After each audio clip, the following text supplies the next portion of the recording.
That is the BYD Atto 3 Standard Range, and I'm going to drive it until it dies. Yep, the Standard Range Atto 3 is now available, that's it. Price and range, after the rebate, it's 52 grand, and officially it does 345 k's on a charge. The question is, how realistic is that? And of course, there's only one way to find out. Let's go drain it flat. And we're off, and I should point out that I have a bias. I like the Atto 3. It's a good all-rounder car. It's consistently in my top 3 of cars to recommend when people ask me, hey, what car should I get? The Atto 3 is just good value. It is very comfortable to drive.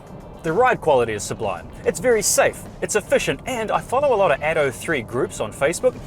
I see very, very few mechanical failures with these cars. They just go and go and go. But they're also gadget-packed, and also the seat height is just right. For example, this car sits a lot higher than, say, a Tesla Model 3. If you park them side by side, this is much, much higher. But that means the seat height is much higher. It's higher off the ground, so you can get in and out of it really easy, which is important if you are of a certain age, like me. For example, if I sing the word hello and you think of Lionel Richie instead of Adele, this seat height is the one for you. How's your back, by the way? I should point out that I've already reviewed the Atto 3. In fact, I made a video last year which has had more than 250,000 views, which is staggering. And I'll put a link to that in the description underneath this video. It's worth checking out if you're looking at buying an Atto 3 because I cover everything in much more detail than I'm going to cover in today's video. This video is more about range, but do check that video out if you're looking at buying one because it's pretty good. But a lot has changed since that video. There's been a lot of software updates, over-the-air software updates directly into the brain of this car. For example, things like the power steering system have been updated. The air conditioning system has been updated. Also, the gasometer that tells you how far you can go, it's now much more dynamic and intelligent and accurate. Plus, we've now got, check that out, Android, Apple, CarPlay Auto, plus Spotify, and coming soon, according to the BYD dude, we're going to have Netflix and even Disney, and maybe, just maybe by the end of the year, Tinder. Yes, Tinder in the Atto 3, so while driving, I can now get rejected. This is going to be a really interesting video though, because I've never run a BYD out of electricity. I genuinely don't know what's going to happen.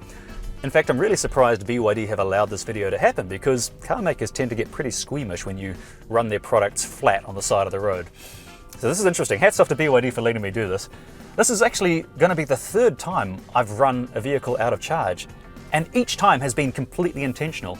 The first time was when I had my little red electric car in Europe and I drove that around the block non-stop until it died. Fortunately, it died right outside my house. The other time after that was a controlled circumstance when I drove my boss's Nissan Leaf around and around and around in a circle until it died, so I could use the AA's mobile battery charging service where they bring a van out with a battery bank on board and a high voltage system, and you can charge your car on the side of the road if you run out. It's a brilliant system. It's worth signing up for AA just for that. But this time, this is going to be uncharted territory. As for tech specs, this is basically the same as the long range version where it counts. It's got all the same gadgetry. It's got the same 150 kilowatt motor driving the front wheel. It's got 310 newton meters of torque. Gives it a 0 to 100 time of 7.3 seconds, so it's no slouch whatsoever. For a family car, it's pretty sprightly. The big difference though is the battery. It's just a little bit smaller, though it does use the same lithium iron phosphate chemistry, and the battery is a blade battery, which is kind of interesting if you're a nerd. It means that the battery cells are long, slender blades, and that makes them cheaper to produce, much more bulletproof, easier to cool and heat at the same time, and these are liquid cooled, these battery packs. As for range, however, this is the purpose of the video, let us talk about WLTP. This vehicle does 345 k's according to the WLTP cycle, which is some stupidly long acronym that stands for World Light Vehicle Harmonized Test Procedure. I like to think WLTP stands for way less than predicted because you never quite get it, not in New Zealand conditions. 345 k's per charge is the WLTP official range, but in New Zealand, I find if you take 15% off the WLTP range, that's your real figure. And 15% off 345 k's is 293 k's per charge.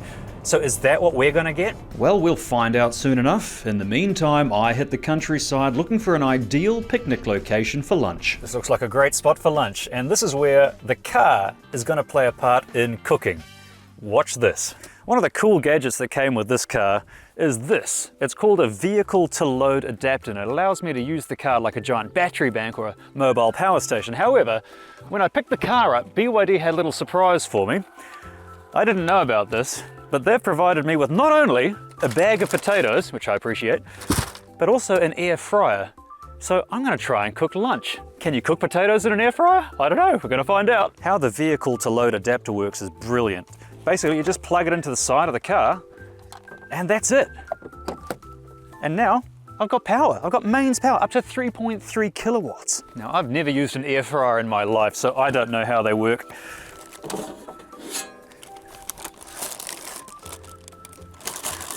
Ooh, these are some nice spuds.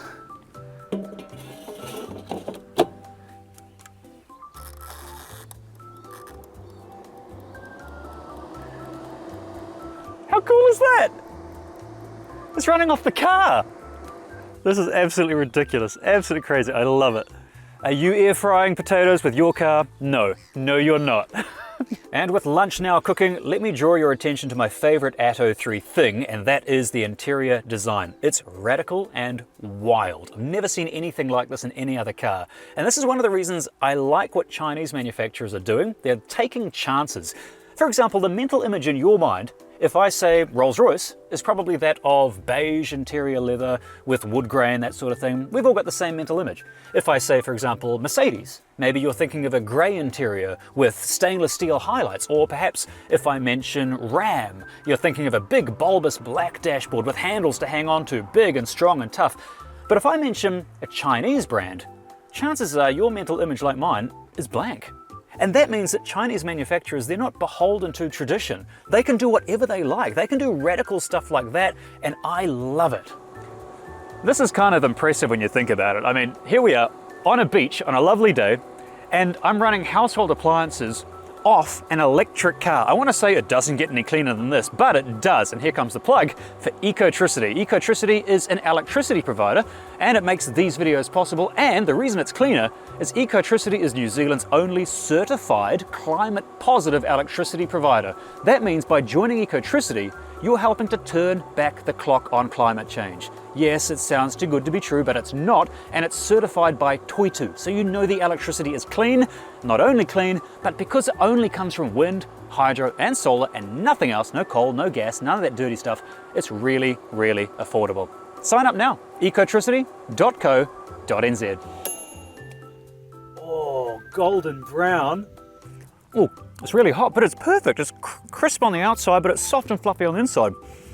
I've got to get an air fryer, definitely. But after this, we're gonna hit the road. I've got some more miles to eat up.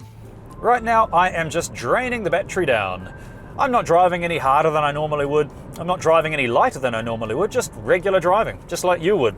Cruising with the occasional foot down moment to get up to a space in traffic or climb a hill, maybe run the air conditioning or the heater.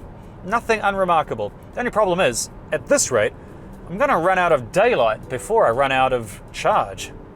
It is another day, and I didn't manage to drain the battery down last night. Turns out it's really hard to do 300 kilometers in Auckland City in one day because of the traffic. But it's another day, we're gonna give it another go. It's a cold morning too, which means I can use some of the features that are now voice controlled. Check this out. Hi BYD, turn on seat heating. Okay, turning on seat heating. That's wicked, I love it. Hi BYD, turn off seated heats. Got it. I'll turn off seat heating. It speaks Gavin. That is wicked. Anyway, we've done city driving. Now it's time to do some highway driving. This will eat the range down. I'm going to head down, hit the Bombay Hills. Let's see how far we can go before it dies. Ugh, yuck. Put the windows up. The smell of diesel is awful. I should point out this thing also has a particulate matter filter, so it scrubs the air clean if you're driving in a city that still has lots of diesels, like Auckland, for example. As for the car though, the long range version of this, I really liked it, and it's the perfect replacement for just about every Kiwi family to get rid of their petrol car. Because it's big, it's got a great range, it does everything you need it to do. But is the standard range still a good buy? That's the point of today's video, is to find out whether or not I can still use this in the real world, still get a good range out of it. If I can get 300 k's out of a charge from the standard range, I'll be really happy. And I reckon this has been a pretty accurate representation of typical Kiwi driving. I've driven in city driving, now highway driving. I've had some moments of brisk acceleration, I've gone up hills, and I've air fried potatoes. I'm running the heater right now. I think this is pretty accurate. Let's see if we can get 300 Ks of range out of it. We're at 54% now. We've done 152 Ks since I picked it up.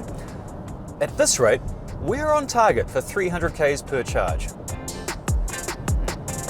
Finally, it's got to 10% state of charge. I just got the warning come up on the dashboard, and unfortunately it's taking a lot longer than I thought it would. I was kind of hoping it would have run out by now because I've got stuff to do. But it's still going.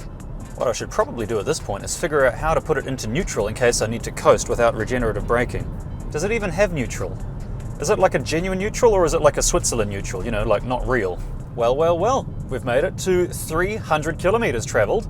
We're at 6% state of charge. It's almost near death. Acceleration is still good, but how much further can I go? 5%, 4%, 3%, and it's become much more sluggish. Oh, we're running low on juice here. My foot is hard down and it's barely accelerating. 1%, 0%, turtle mode. The turtle icons come up on the dashboard. I've got my foot hard down right now, and it's all it can give is 50 Ks an hour. Oh, I think it might be about to die. Uh-oh, hazard lights have come on. Uh-oh, we are slowing down, we're going up an incline. I cannot stop here though, this is a flight path, there's planes going overhead. You're not allowed to stop here. Oh, come on, make it to the end of the flight path. Come on. I think we're gonna have to ditch it. We're gonna have to ditch it. This is it, it's over. My foot's still hard to the floor. That's it! It stopped by itself! We're done! Alright, let's chuck it into park. This car's ended up doing 317 Ks on one charge, which is much better than I expected. I was expecting around 293, so even considering I've been doing a lot of highway driving, the heater's been going most of the time, that's pretty impressive. Those range estimates, the WLTP range, actually doesn't seem to be too far off from reality for once. So right now, I'm just going to sit around and wait for some assistance. Wait till you see what's coming next. This will be interesting. Oh yes, what is this we see? I'm about to do something I've never done before. And this is a BYD Atto 3 Tachyon, and behind the wheel is my dame in shining armor. Alright, so this is Haley from Ecotricity. Shame about the weather, but what we're going to do is use this BYD Atto 3, the Tachyon edition. We're going to plug in the vehicle to load adapter, and then in this car, which is now flat, we're going to charge it. So we're going to charge this car off that car. To do this is actually really simple. We just use the vehicle to load adapter that you saw me use yesterday with the air fryer and the potatoes. We plug it into the car you want to take the power from. Go to where you want it to go. You can see the cable's nice and long. And then you get a regular charger. I'll chuck this in the boot here to keep it all dry. All right, so I've just plugged the regular charger into the vehicle to load adapter, and now it should be charging. Let's have a look. So it's charging at 1 kilowatt, just under 1 kilowatt right now, which means that while it would take 55 hours for a full charge running these two cars together, but I'm just going to charge for enough time to go down to the rapid charger down the road. This is just an emergency solution, and while this is working, I need to add a disclaimer. I can't recommend you actually do this because the charger I'm using is an off-brand charger. That's because if I use the original Atto 3 charger, it would give a fault and it wouldn't work because it's just not safe enough for the Atto 3 charger. It's got extra safety mechanisms built in. So my advice to you is if you do run out of electricity on the side of the road in 2023, which as you've seen is not easy to do, just call the AA, get their mobile charging service to do the job for you. And with these two cars sharing electricity, we're going to head off to the cafe. By pure luck, I ran out of electricity right there by the Ardmore Airport Cafe. Sweet, coffee time. Alright, so we went and had a coffee, I've come back, it's now at 3%, which is great. So I'm going to unplug this beast, take it down to the ChargeNet rapid charger down the road, and give it some proper electrons. And we've made it! Oh, heck yes. And now this thing is charging, and it's charging on this 25 kilowatt charger, which is fast, but not viciously fast. If you're after serious speed, I'd recommend checking out some of the hyper rapid chargers that ChargeNet has installed around New Zealand. There's a growing number of these beasties that can charge up to 300 kilowatts each, which is faster than this car can actually handle. Not only that, ChargeNet has hundreds of chargers around the country and they're going to double their network within 3 years. So if you're getting an electric car, sign up with ChargeNet, get yourself a key fob, you won't look back, you won't regret it. And on that note, it's time to tally the total spud score of the Standard Range Atto 3, starting with performance. And it gets 7 potato points. For a family car, it's peppy, but what about handling? Well, I'm giving it 6 out of 10. It's good on the corners thanks to its low center of gravity, but it is built for comfort. Speaking of which, on that scale, I'm giving it 7 out of 10 because this is where it shines on New Zealand's potholed, bumpy roads. Efficiency is next, and again, it did above average, getting 7 out of 10 because even with my enthusiastic driving style and cooking style, I averaged 15.8 kilowatt hours per 100 Ks, not bad. Gadgetry is next and it gets 9 out of 10. It's a very high score, but bang for buck you get it all with the Atto 3, including the vehicle to load adapter, which can be a literal lifesaver. I'm not kidding, when we had this year's second once in a 100-year climate related disaster, I actually delivered an Atto 3 to an Ecotricity customer who lost power due to landslides, which meant that they could once again cook and heat water, you name it. I just wish every car had this option. Value is next, and while it's not the cheapest EV on the market, I'm giving it 6 out of 10 simply because it offers so much bang for buck. What about charging speed? Well, for this I'm giving it 4 out of 10 because it's not the fastest charging EV you can buy, peaking at 70 kilowatts for the standard range model. That means a rapid charge from 20 to 80% full will take about 40 minutes. As for style, I'm giving it 5 out of 10 because, like me, it's not exactly sexy, but users say it has a nice personality and that's what matters apparently. But is it fit for purpose? Well, yeah, you saw it. It has all the features of the long range version, but the smaller battery is still very usable in 99% of all Kiwi family situations. So I'm giving it 6 spuds out of 10, and it would get 7 if only it charged a bit quicker to make road trips more fun. But what really matters above all is the PSC, and I am happy to say in this metric, the Atto 3 gets an impressive 7 out of 10 with a great PSC of 47 thanks to its large center console. This gives the car a total spud score of 64, which for its price point is a very good total. It's still one of my top recommended cars for most Kiwi families, but hit the like and the subscribe buttons now because in a video coming very shortly, the popular award-winning Atto 3 is about to meet its price and range competitor, so stay tuned for that. See you soon.